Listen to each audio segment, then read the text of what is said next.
Police in America, as I said, are under siege, and the Senate Judiciary Committee right now is holding a hearing on protecting our law enforcement officers.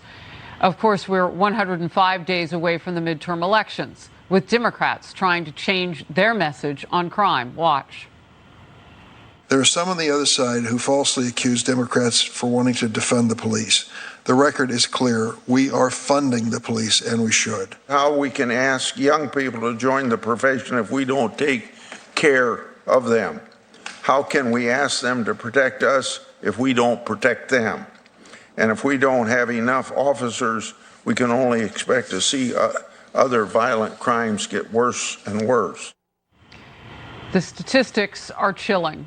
FBI data show the number of police officers killed in the line of duty jumped by nearly 60% in just 1 year, from 2020 to 2021.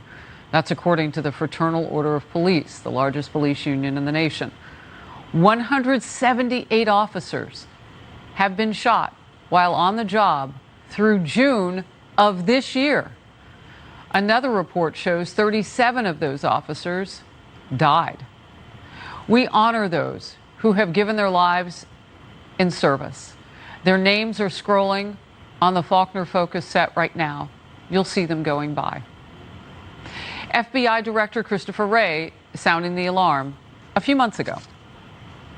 Violence against law enforcement in this country is one of the biggest phenomenons that I think doesn't get enough attention. That an alarming percentage of the 73 law enforcement officers killed in the line of duty last year were killed through things like being ambushed or shot while out on patrol. They were killed because they were police officers. Right. Wearing the badge shouldn't make you a target.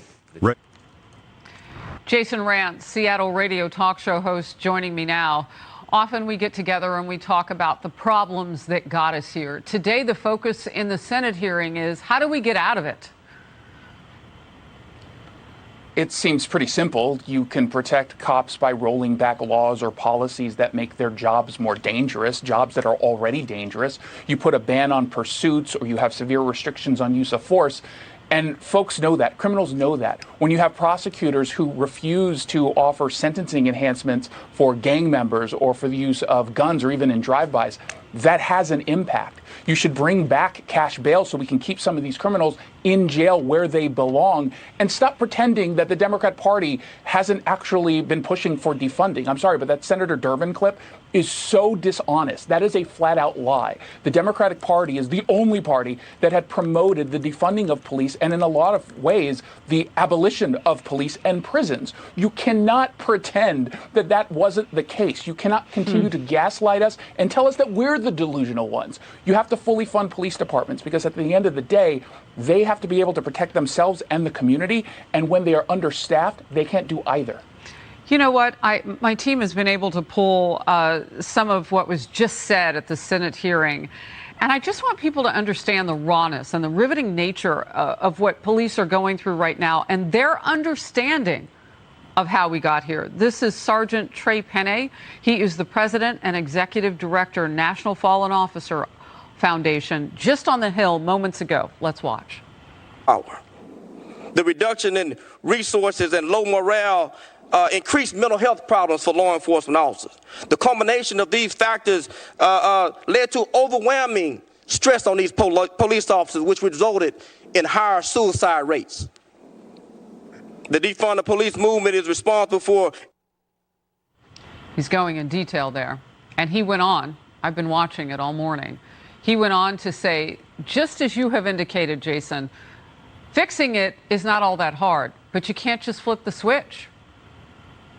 Yeah, and you can't simply just have these press conferences and hearings and think that it's okay, that everything will be okay now that you've addressed the problem by simply getting in front of a camera, because that's not what's going to happen. And it's going to take a very long time to turn the tide here. You have a culture now of lawlessness. The criminals have been emboldened, and they know it. They know the law, they know all the changes, and they know all the cops have been demoralized, and they are taking advantage. And if all of a sudden, let's just say you fully funded every single department in this country, it's still going to take a lot of work to walk back the culture. And then on top of that, the political realities of changing the laws pushing out the politicians who are responsible for them or refuse to take them out, that's going to take a long time. But at the end of the day, what I hope happens, and I'm so glad that you did this, because as you were coming in, you've got the names of the fallen officers there, and I saw Dom Collada up there. He's a deputy. He was a deputy here in Washington State who was murdered on the job.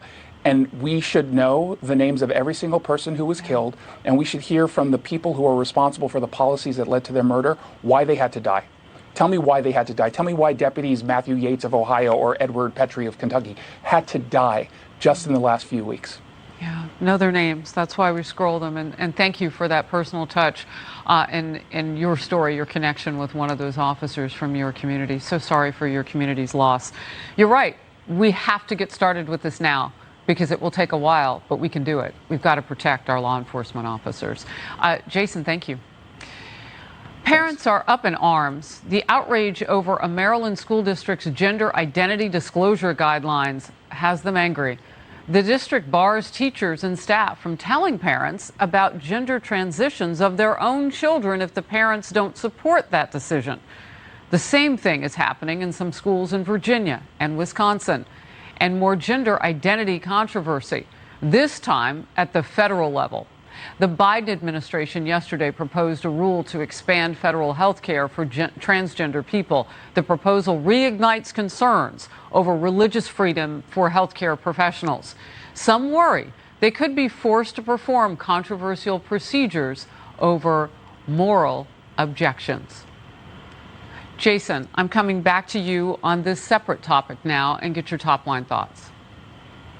Yeah, so there are two different issues here, right? So you have, on one hand, teachers who think they know better than parents. They think that they are now the parents, that is their responsibility to mold these kids into, activists that they'd like them to be. But at the end of the day, policies like that basically separate the kid from the parent is counterproductive. It hurts these children. The best thing that you can do for any kid, including kids who are going through some emotionally tough times, they're having feelings that they don't know quite how to cope with, the best way to treat them is to strengthen the family, strengthen the relationships that they have with their mothers and fathers. That's the best way to handle them. And then on the other hand, of course, you have the federal government coming in and deciding that we're going to essentially force gender conforming care, gender inclusive care, despite the fact that maybe doctors don't think that's the right move. There is this societal pressure to give in to the whims of every single patient when that might not be the case for them, that they won't actually be served. How about we allow doctors to be doctors? One of the questions that I've had all along is that if somebody else is making for your child the decision about physical transition with regard to transgender issues, if that child in later life decides that they were ruined by that decision emotionally and wish it hadn't happened, and I've interviewed people who say that that's their story, then are those teachers and administrators and federal officials on the hook for paying for whatever is necessary, the counseling, the support for that now older child or adult? Because as parents, we're responsible for our children until one of us parts this earth. Yeah, it's really easy to parent someone else's kid when you don't have to take any of the responsibilities for the damage that gets done either in the short term or the long term. I would hope that they would have to pay some sort of price for that, but of course they're not going to. They get away with this kind of stuff and they're using these kids as props to forward their own gender identity activism, their own activism here on behalf of these kids that they're using essentially as props. It's obviously wrong.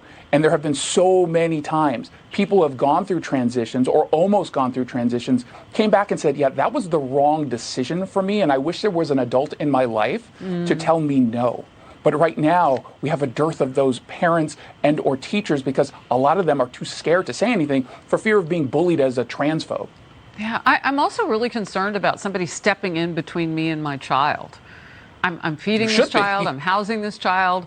This is my responsibility, my loved one. And yet they want to tell me that how we work out our decisions within the privacy of our home don't fit their politics or their idea of what freedom should look like, I suppose. Yeah, you're in charge. You're the one who, at the end of the day, cares most about your kids, and that will always be the case. Family will always care more about their children than a teacher, especially a teacher who might be driven by some partisan agenda.